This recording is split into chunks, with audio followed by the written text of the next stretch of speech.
Welcome back to the Raw Prospect Football Podcast. My name is Ian Nixon. That is Michael Ween.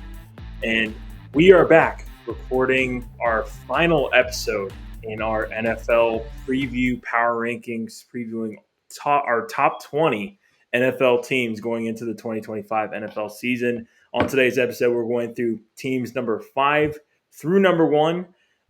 If you haven't already, go check out part 1 where we went through 10 through 6.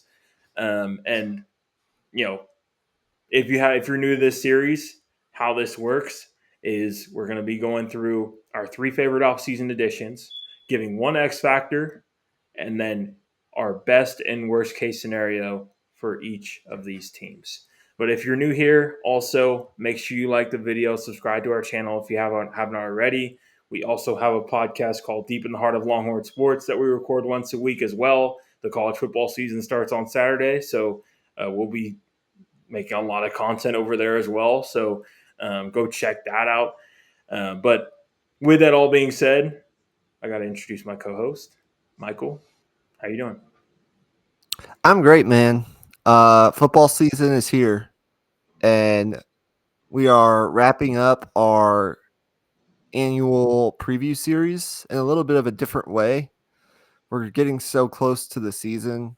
We started this a little later this year than we probably should have, but we're getting it in. We just banged out 10 through 6. I'd say we probably spent a good 10-ish minutes on each team. So we're still spending a good amount on each team doing it this way. But we're going to go ahead and do 5 through 1. And if you've been following along with this series, again, go check out all the other content up on our channel. You probably can guess the 5 teams that are going to be in this episode. You just don't know the order. And so we're going to reveal that now, starting with number 5. Emmy, get us started. Yeah. Our number 5 team is the Detroit Lions. Pretty simple here. They're pretty much a perennial contender at this point in their cycle as a team. Loaded with star talent from top to bottom. Not a whole lot you can say other than that. They did lose both of their coordinators this year. That Yep. is a big storyline. But getting into my 3 favorite offseason additions for them, for me, I have to start with number 3 being Avonte Maddox from Mm-hmm. Philly. They're going to play him at nickel. I think he's going to make a pretty big impact on this team. Their current starting nickel from last year was Amik Robertson, and he was a little bit inconsistent. And probably another addition we'll talk about as well, DJ Reed. He's going to be in that right cornerback spot. I think that's going to kind of round out this secondary. I think the secondary is deeper than it's been the last 2 years, and I think that's an underrated part about this Lions team. I think a lot of people are expecting them to take a step back, given that they did lose both their coordinators, but they improved this roster on that, in that secondary, which has been kind of the bugaboo of this team the last 2 years. Obviously, injuries played a big role in their loss last year in the divisional round, but having a little bit more depth this year, they addressed it. I think that's going to be a big deal. Number 2, I went with Isaac Tesla, their third round pick. At the time, I thought the pick was a little bit early, but given how good he's looked in the preseason, and I know it's just the preseason, but he just flat out looks like he belongs on the field. I got to give them credit. I think they found a diamond in the rough here. Not a super, late round pick or anything, but this is a guy that, played 5 years of college football, kind of was a 5th-year breakout. And I kind of questioned, would his 1 year of production be able to translate to the NFL level? And so far it has. He's made big catches so far in the preseason. He's been very impactful. And so I think that's, something to keep an eye on. He's a guy that he's, behind Tim Patrick on the depth chart, but he'll be rotating in and making plays, I think. And then number 1, I did end up going with DJ Reed. I went back and forth in terms of choosing between Tyleek Williams, their first round pick, or DJ Reed. But I ended up going with DJ Reed just because I think, like I said before, I think the secondary is going to be the most improved part of this team. I think just in terms of depth, in terms of overall performance, being able to sustain that over the entire season, it's difficult to do. But I think they have the horses to make it happen this year. Um, to go along with everything like I mentioned so far, they also added Rocky Sin from San Francisco, who's a really solid player. So they added a lot to this secondary is the main point. I think that's the main point of emphasis when you talk about this Lions team this year. Mm-hmm. Yeah. DJ Reed, number one for me, one of the more underrated corners in the entire league during his time with the Jets. He allowed an 83.3 quarterback rating in coverage and 6.2 yards per target. Just one of the best in the league. Doesn't get talked about enough what his role was for that Jets defense. And then number two, I went in a little bit different direction, although I don't disagree with any of your selections. Tate Ratledge in the second round, who's a rookie with, I think, a clear path to a starting job. I don't know anything about how he's fared in preseason, but um, he will be, I think he's going to play a role on the interior of this offensive line, whether that's at center or at guard. They did have Frank Ragnow, kind of a surprise retirement in the offseason. And so he could end up starting at one of those guard spots, depending on how things shake out. The biggest risk with that selection is his history of injuries. He missed some action due to a shoulder, knee, ankle over the last 3 seasons. But when he was on the field at Georgia, he was an All-American level offensive lineman in the SEC. And those guys they tend to pan out more times than not. Yeah. So I like that. And look, I mean, every football player on the fucking field can have injury concerns. So I mean, that just is what it is. Yeah. I like Tyleek Williams, but I think you can make an argument for him on this list. Absolutely, because I think he's going to offer some real versatility for them as a backup defensive lineman. But I just kind of view his. There is lots of talent there. As long as Aleem McNeil and DJ Reader are back healthy, what is his path to playing time? He'll play an important role, but I think you can throw in absolutely those two other additions they made in the secondary and kind of group those together as my number three. Avonte Maddox and Rocky Sin, both solid veterans. And they got both for relatively cheap. Average annual value for Sin 1.2 million and Avonte Maddox 1.39 million, according to what I'm looking at. Along with DJ Reader, the passing defense wasn't great last year. I have to pull up the stats, but it is kind of one of my X factors. I had the stats right here. Where did they go? Oh, they allowed an average of 244 passing yards per game last year. Third most in the league. They also surrendered plays of 20 plus yards at the third highest rate in the passing game. There are other stats that go along with that, but to kind of bleed into the X factors part of this, it's that for me, along with replacing both coordinators. Maybe that's more of a storyline than an X factor, but it kind of is an X factor.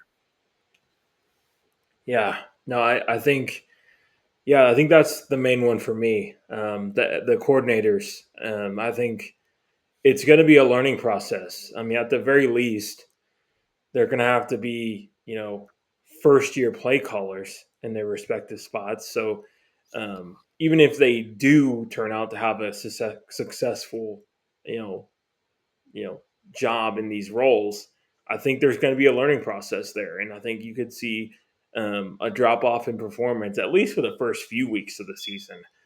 from this Lions team. I think they're still going to be productive. I think they're still going to win games, but I don't think it's going to look as what's the right word, easy or efficient as I it agree has with in the that. last few years. The over-under is 10.5. What's the best case scenario for Detroit? Is it winning the conference? Yeah, I still think this team can win the conference. I think a lot of it will rely on health still. I think X factor that I kind of forgot to mention as well is Jameson Williams. Yep. We're still kind of waiting for him to kind of break out. I think if he's, the star wide receiver that we think he can be next to Amon-Ra St. Brown, this offense can take another step forward. Um, but I think, I think this team could win the conference. I'm not gonna, pick them over Philly or anything, but it's certainly in the cards. Yeah.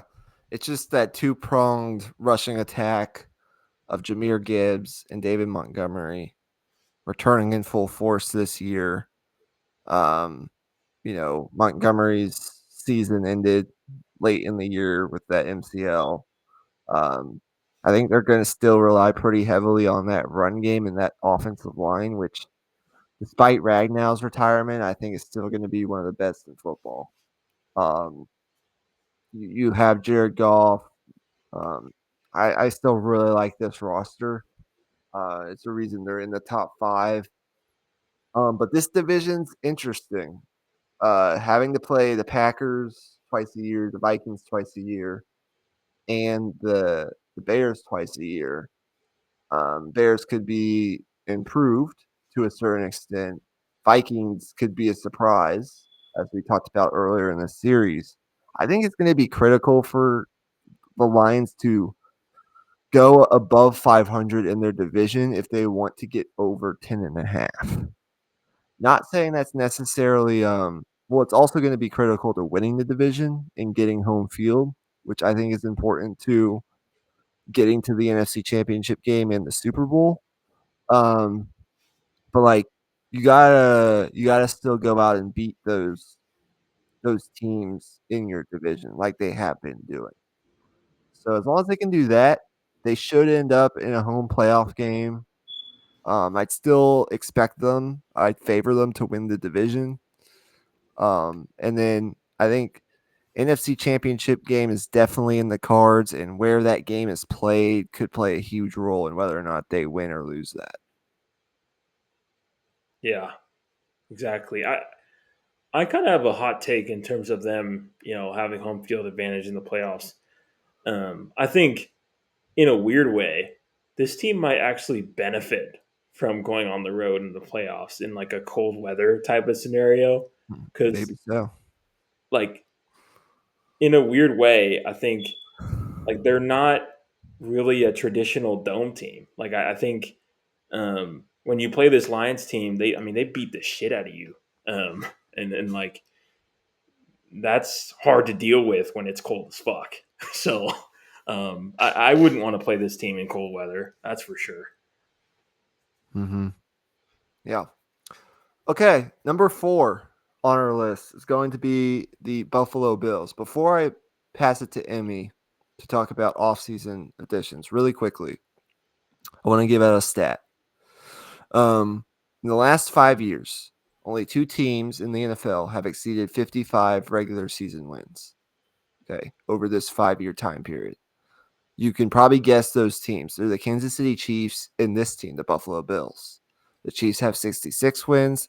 The Bills have 61 wins. That's just in the regular season over the last 5 years. Okay. All those wins are great.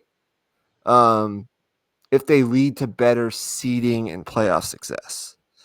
Despite both those teams leading the NFL in wins in the regular season over that time period, the Bills are, as we know, partly due to having to play the Chiefs in the postseason multiple times, lagging behind in playoff success.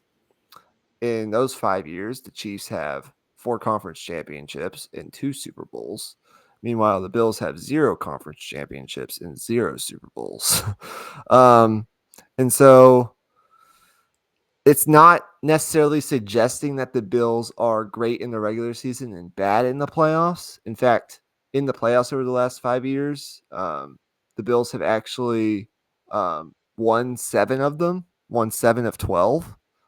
That's actually the second most playoff wins in the NFL. So it's not suggesting that. It's just it's time for this organization to get over that hump of getting to a conference championship and maybe leaping into the Super Bowl. I just wanted to point that out before we get into this. But Yeah. you can go ahead and get us started with off-season additions. Yeah. For me, this team, you look at the defensive side of the ball, that's where I kind of want to focus here with their offseason additions. They made 3 key moves to their defensive line in the draft. Second round getting TJ Sanders, third round getting Landon Jackson, and then fourth round getting Deion Walker. I think all 3 of those guys are going to make an impact on this team. And I think I've kind of, and with that being said, like I've kind of lumped all 3 of those guys into one type of um, entity for like number 3 on my list in terms of offseason additions. I think bringing youth to this defensive line and athleticism, I think these moves check those boxes for sure. Especially the Landon Jackson pick. I think that was a really interesting one out of Arkansas. Um, he was a guy that, um, in terms of I guess production, it wasn't like jaw dropping, but in terms of like athletic traits, which is something this Bills defense doesn't seem to have a whole lot of. They tend to have guys that are more like football player types, but not like insane like traitsy athletes. So bringing in a little bit more of that freakish athletic ability into this defense, I think, is a huge plus. And number 2, I said Maxwell Harrison, their first round pick out of Kentucky. He's injured right now, but he'll be back, and I think he'll be making an impact soon enough. He's going to play a key impact. He's going to play a key role on this team regardless. And then number 1, I did put Joey Bosa. I know he has an injury history, and they're probably going to have him play like a limited number of snaps, but I still think bringing him in was very necessary because you look at this, pass rushing group as a whole. It's Ed Oliver, it's Greg Rousseau, and then it's a lot of unproven around that. Yes, I actually have very similar lists, non-surprisingly. I'm going to laser in on a couple things. The number 3 for me, I just had it flip-flopped. Maxwell Harrison, I think his upside is through the roof. He ran a really fast 40 time, one of the fastest at the combine, super athletic, one of the best athletes in the entire draft, you could argue. 20 starts. He's got some little bit limited on the experience, but during his 2 years as a starter, he had a lot of catch rate. That was pretty good. Only active for 3 games last year, so it was really limited. It's hard to get a gauge on just how productive he was, but he allowed 6 catches on 11 targets in coverage for 129 yards. So all the raw talent is there. I don't know how productive he's going to be as a rookie, which is why I have him at number 3. I think all of these defensive line additions are valuable. You never have enough depth on the defensive line. I want to laser in on TJ Sanders, their second round pick. 7.8% pressure rate on the interior last year. That's a spot in this Bills defense currently occupied by Ed Oliver, but I think they can throw Sanders in there pretty early on in some backup duties. And then he's going to be joined on the interior defensive line by Deion Walker, who could be kind of like the nose tackle of the future. That role right now is filled by Daquan Jones, but he's in the final year of his contract. And then Landon Jackson, who's actually the older brother of Texas 5-star freshman Lance Jackson. He's going to contribute to this defensive line if he's healthy as well. One of the reasons I'm really excited about Lance Jackson is he's actually had his brother, who's now an NFL player, training him like in the offseason and stuff. So those guys will definitely help this defensive line. And then Joey Bosa, I think, kind of locked in as a starter. Really like that addition. Now you have Bosa and Epinesa. Both are free agents after this year, so they'll be interested to see what happens with that. But you improve your pass rush. This was a kind of bleeding into our X factors. I guess this was a defense last year that struggled at times to create consistent pressure on opposing quarterbacks. So we'll see if that can improve this year. Yeah, definitely. That's the X factor. It's just this defense in general. Can they limit elite opposing offenses when it matters? They've consistently given up huge yardage and huge point totals in playoff games the last few years. I think in the last 5 years in the playoffs, they've given up an average of like 28 points per game. I think over 30 points per game in their losses, I'm pretty sure as well. I mean, to be fair, they have played some of the best quarterbacks of all time in that span, but it's also like at some point you got to, if your coach is a defensive mind, you got to at some point figure out this puzzle. So this defense, I don't think they're anywhere close to the most talented group in the NFL. Last year they were like, I think 16th or 17th ranked defense overall. I expect them to be kind of around that again this year, but it's just whether or not, when they get to the playoffs, can they hold their own enough? And right now, to me, the answer is I don't know. But we still agree the ceiling on this team is getting to the Super Bowl, right? Absolutely. Yeah, no question. Yeah, it's look, they're actually gifted with a relatively easy schedule, I think. Mm-hmm. I think their stiffest competition is definitely New England in this division. That's the way I view it going into the season, but Yeah.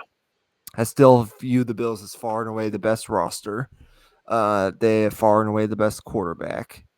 I think they're still going to win a majority of those games against the division. And they have what I would say are some layups against New Orleans, Carolina, Cleveland. It's hard to imagine Buffalo doing anything other for me than dominating in these games.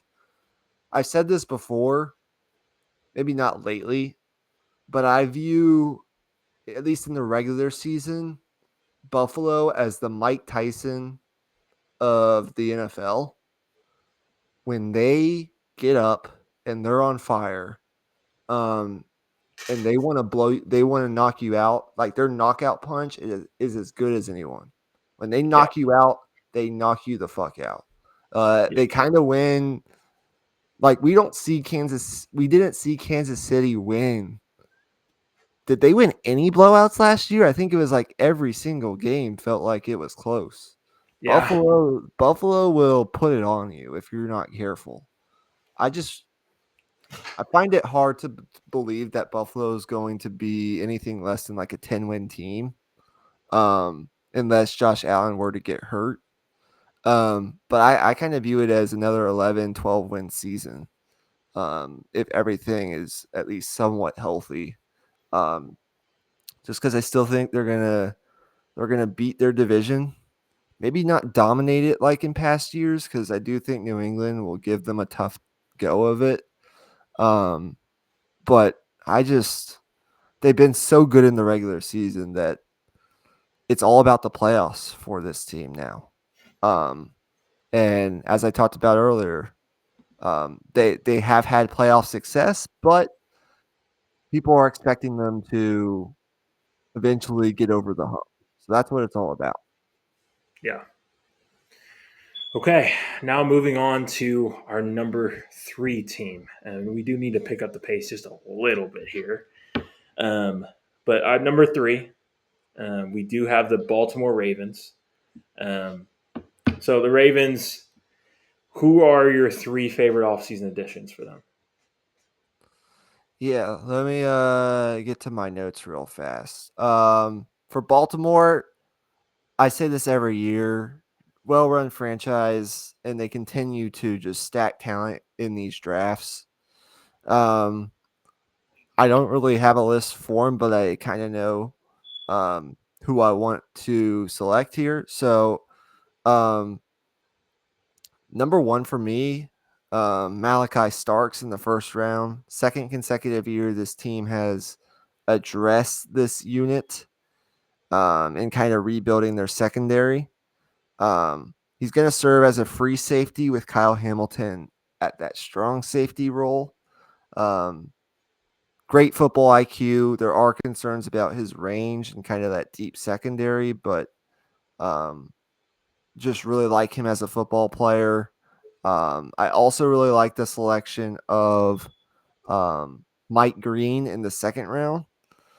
Um, Kind of a tough selection to assess because of football and off field related issues. But you know, you like I don't want to get into this, but you could make an argument they probably should have stayed away from Green given the whole thing with Justin Tucker and all that stuff. But from a football standpoint, it's easy to understand why they had interest in Green. 22% pressure rate when quarterbacks took a traditional drop back last year. Um, and then number 3, I think you could go a variety of different directions. Um, it seems like they found another kicker because I've watched some Ravens preseason football and um, they've done it again with that. But I'll go DeAndre Hopkins because why not? He was a nice veteran receiver addition that they made to add to this offense. Their other free agent additions included Chidobe Awuzie, Joseph Noteboom, Cooper Rush. So, do you have anything else you want to add to that? No, no, not a whole lot. This is a team that brings back a lot of talent. They didn't do a whole lot in the offseason. So there's really no excuse for them to get off to a slow start, really. Yeah. What are your X factors? X What are your factors X for factors? this team, obviously health, but that goes for everybody, obviously. But I think a main X factor for this team is actually just the pass rush. Um, I still believe in David Ojabo, despite him kind of struggling to come back from that Achilles injury. Now that he's 2 years removed from it, I'm thinking like maybe he can finally have that breakout season that I've been expecting him to have. But maybe that's wishful thinking. And then, of course, you mentioned Mike Green. He's someone that probably would have gone in the top 15 in the draft if it wasn't for his off the field stuff. So I think it's probably the pass rush. Yeah, I agree. I'll add this really quickly. I found this really interesting. Um, this is via Warren Sharp, by the way, in his stats. Um, these are regular season results only. But if you look at the division rivals, let's take a look at the Ravens and the Steelers, for example, since 2020. Okay, so the last 5 years. Baltimore's 23 and 24, so basically 500 in one score games since 2020. It's not terrible, but it's also not great for as good of a team as Baltimore has been. Um, Pittsburgh, on the other hand, 37 and 15. a 70% winning percentage in one-score games since 2020, the second best in the NFL. So naturally, a better team like the Ravens will have more close losses than blowout losses just because they're such a good team. They only have 6 double-digit losses in the last 5 years. That's good. The Steelers have 17 double-digit losses. So the Steelers are either winning close games or losing blowouts, while the Ravens aren't winning as many close games for some weird reason, but not losing in blowouts. All their games are kind of, at the very least, up for grabs in the end. And I just found that kind of interesting, the contrast there. But where it really matters for Baltimore is not necessarily in the regular season. Because despite what you would kind of say is an underwhelming record in one-score games for as good of a team as they are, what's going to matter for them is in the playoffs. Because other than the Steelers, the two teams with the best records in one-score games over the last 5 years are the Chiefs and the Eagles. Chiefs are 37-12, and the Eagles are 28-15. And so when you look at a team like the Chiefs, the team that everyone is chasing in the AFC, they're 9-1 in one-score playoff games over the last 5 years. 9-1, 90%. Baltimore, not as great. So I just kind of wonder, like, is there a way for Baltimore in the playoffs to? They've had some weird endings in playoff games, play calling, thought process, execution. Like, where does that all land this year? But like, similarly to Buffalo, I view their ceiling as possibly getting to the Super Bowl. Do you agree with that? Yeah, definitely. I think I could definitely see this team breaking through and getting to a Super Bowl and possibly winning it. Yeah. All right, number 2. Just to be transparent with y'all, like, we're down to the last 2. It's Kansas City number 2 and then Philly number 1. So let's get into this. For Kansas City, I'm jumping way ahead of myself. Favorite offseason additions. Yeah, for Kansas City, my favorite offseason additions for them, it really comes down to Josh Simmons, left tackle. They bring in out of Ohio State. And then on defense, they bring in Omar Norman Lott out of Tennessee in the second round. I thought that pick was fantastic. And then they also brought in, they brought in a left tackle from San Francisco, Jalen Moore, who's going to be their backup tackle at this point. He's listed behind Jawan Taylor on our lads, but I expect him to be in there, and I think he's probably a better tackle option than Jawan Taylor at this point. And with Kingsley Suamataia, sliding into left guard, I think this offensive line could take a step forward. Yeah. I don't have a whole lot to add on off-season additions just to speed this up. I think if Josh Simmons gets healthy, everything could quickly fall into place. He's been dealing with injury over the last year or two. But there's also a scenario where he doesn't return to full strength.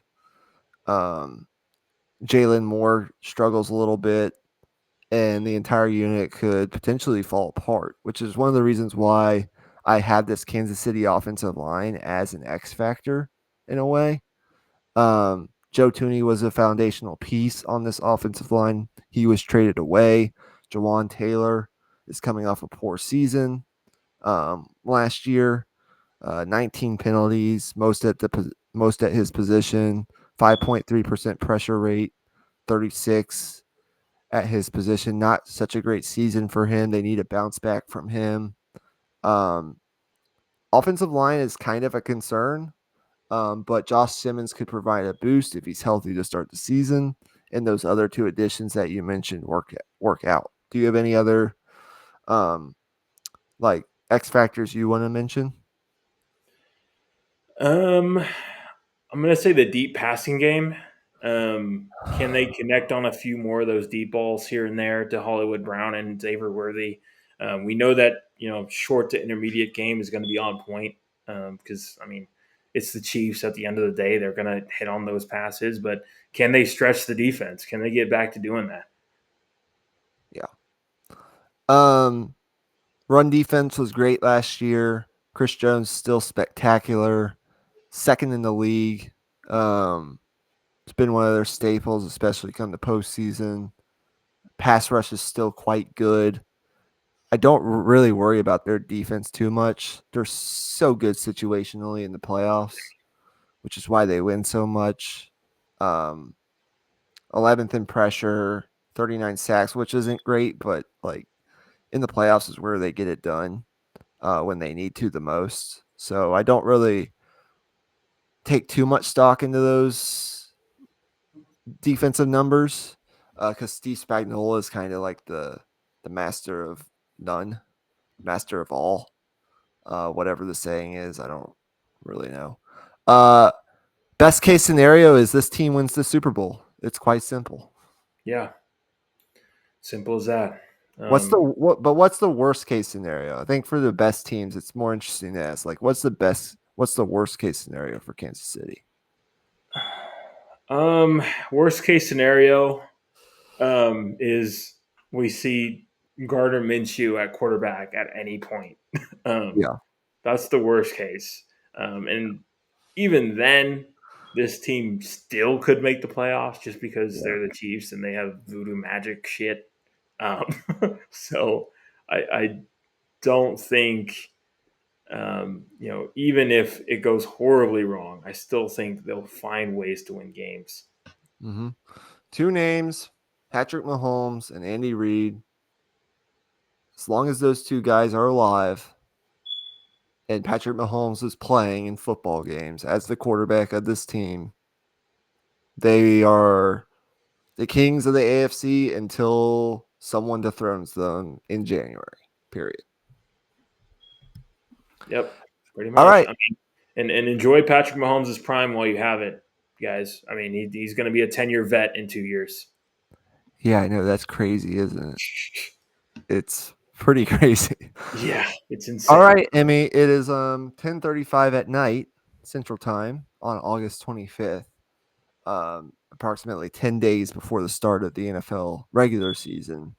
And we're finally to number one in our countdown. And it's a team that you don't like, and I don't like either, but we have to respect because they are the Super Bowl champions. And that Yeah. is the Philadelphia Eagles. And they continue to just like hoard talent in the draft and in free agency. So I don't know. What do you like about their offseason? Who are the additions that stuck out to you? There are a lot of them. Um, yeah, what do I hate about their offseason? I hate a lot about it, honestly. So, for one, they, uh, late in the draft, they pick up two, um, you know, very talented flyers at tackle late in the draft. Cam Williams out of Texas, Miles Hinton out of Michigan. Those are two guys that are probably going to be in line to be the heir apparent to Lane Johnson at some point. And to get two of those guys in the sixth round is just absolutely insane. That's just a shout out. It's not even on my list of three. Um, at number three for me, I think that's where I'll go with. Hmm, I'll go with Andrew Makuba at number three. I I think like it. he is. Yeah, he just has a nose for the football.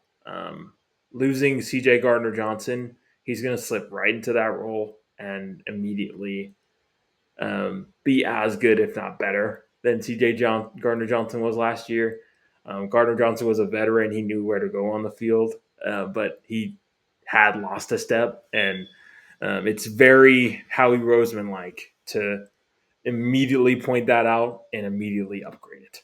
So credit to him on that. And then number two, um, honestly, no, I only have two players for this. Number one, Jahad Campbell.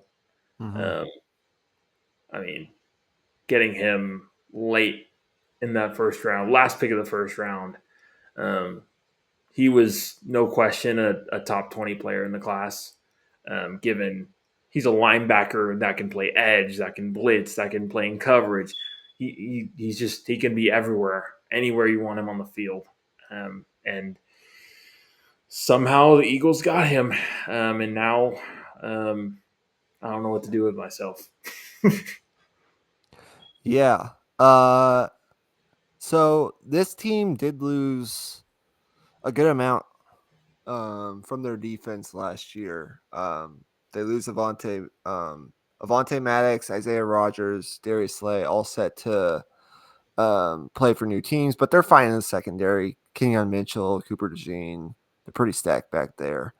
Um, they added a veteran and a Dory Jackson in free agency. And then, you do lose Brandon Graham retired.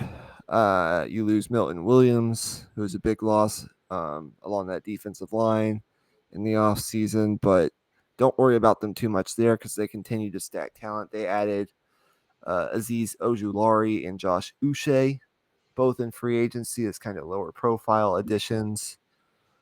I trust them defensively. They're going to be hell to deal with, especially because of their additions in the draft, which is where we focus. And I'll just add on to what Emmy said. Love Andrew Makuba, not just because I'm a Texas fan. Liked him when he was at Clemson. If Texas doesn't have Andrew Makuba, you can make a very good argument they don't win the Arizona State game last year. He played uh, both safety roles during his career at Texas, and has already made like splashes during the preseason to the point where people are saying he could start against Dallas week 1. Yeah. So he's going to be good. Don't see much bust potential there. Jahad Campbell's a stud. Just like lining up as an off-ball linebacker at Alabama. He could be the short-term replacement for Nakobe Dean, who could miss the start of the season while he recovers from a knee injury. And then they re-sign Zach Bond. So that's a great pick. And I'm trying to think if there's anyone else I want to add to this mix. Of course, like they had a productive draft. Ty Robinson is an interesting guy out of Nebraska. Um, just really athletic interior pass rusher who could factor into this defensive line. I might throw him into this mix. I think he's pretty underrated Yeah. on passing downs just because they did lose Milton Williams. So yeah, like those guys all factor into this equation, and then their free agent additions, as I mentioned, you could throw those in there as well, but I mainly focus on Philly in this draft because they continue to kill it in the draft every single year. Yeah. Pretty much, man. I mean, they're a well-oiled machine. They don't rest on their laurels when they see a spot of weakness. They attack it with reckless abandon. They don't just attack it. They usually take multiple bites of the apple Mm-hmm. in terms of attacking it. Like when they see a weakness on their roster, they're going to take multiple dudes at that position to make sure they have insurance at that spot. Yeah. And they had the ability to do that just because of how deep their roster is at every other spot. So they just continue to reload and reload and reload. X Factor. What is it? X factor is, can this passing game do better against the blitz? Jalen Hurts, outside of the Super Bowl last year, wasn't great against the blitz, and I would put some of it on the offensive line as well, but mostly is on Jalen Hurts. He has to beat the blitz with his arm rather than trying to retreat and try to get away with his legs. It gets him into trouble. He takes bad sacks. He turns the ball over from that, with fumbles and all those sorts of things. Puts the ball in harm's way. If they address that weakness, which is probably their only weakness, then we could be talking about a team that has a chance to go undefeated, and that's, I mean, that's saying a lot. Yeah. I really can't add. I agree with that. I can't add much. Um, there were times last year where their passing attack left a little bit to be desired. Yeah. So I mean, they targeted receivers at the lowest rate. Um, there's just areas where this passing game could improve, as you mentioned, specifically Jalen Hurts against the blitz. Um, I was going to make a joke about the tush push, which luckily for the Eagles remains a legal play. It avoided a proposed ban by a vote of 22-10, and so they'll still have that unstoppable tool in their back pocket. So like they have Saquon Barkley, he's healthy. Even if their passing game continues to be underwhelming at times, they will win a ton of games. Uh, Yeah. what is best case scenario is they repeat at Super Bowl champions, right? Worst case scenario is what though? Worst case scenario is regression from Jalen Hurts, and them kind of falling back to what they were when they collapsed in the 2023 season, where I think what was it? They started like 10-1 and then finished like 11-6 or something crazy like Yeah. that. So they could fall back into those old habits. Mm-hmm. Um, I don't see it happening, but it is a possibility. Yeah, and one of the things I do wonder is like I know both of these teams have been so good year over year over year. I mentioned that one score game stat earlier when we were talking about the Ravens and how the Steelers, Eagles, and Chiefs have been the best teams in the NFL, at least in the regular season, winning one score games. Um, and because these teams have been so consistent in doing that over such a big sample size, I have confidence that Philadelphia will continue to do it. But like, what if one of these teams, whether it just be like luck or ball bounces the other way or they're just not as good, doesn't win as many one score games as they're used to winning? Um, Philadelphia won 8 of their 10 last year, so I don't know. It varies year to year in the NFL, but these teams seem to be the most consistent at doing it. And it matters. Like I don't just bring up that stat to zero in on a stat. More so than any other league. More so in college. Way more so than in college football. It's any given Sunday in the NFL. It's a even playing field, and a lot of your games throughout the season are going to be decided by one score. So the best teams win a lot of those games. So I just kind of wonder, like, will there be a team that takes a big step up in that area, as there usually is? And what will the teams at the top continue to do? Will they continue winning those games, or will one of the teams, maybe for whatever reason, whether it be injuries or just dumb luck, take a step back in that department? Yeah. Anyway, that's it. We're done. That was our top 20 list. Hopefully, you guys enjoyed it. Leave down in the comments what you would like to see tweaked or potentially improved for when we do this next year. But Emmy, any parting shots before we get out of here? Um, I'm really fucking tired. Same here. Had a long day at work and then recorded, well, not recorded, edited some stuff before we started recording here. So it feels like I've been looking at a screen for fucking all day. So I'm ready to get some sleep. Same here. All right. Well, we'll have these episodes posted. What would you say? I mean, we're recording on Mondays by like the weekend. Yeah. So these will be up by the weekend. And after we get those posted, likely early next week or this weekend, we'll record our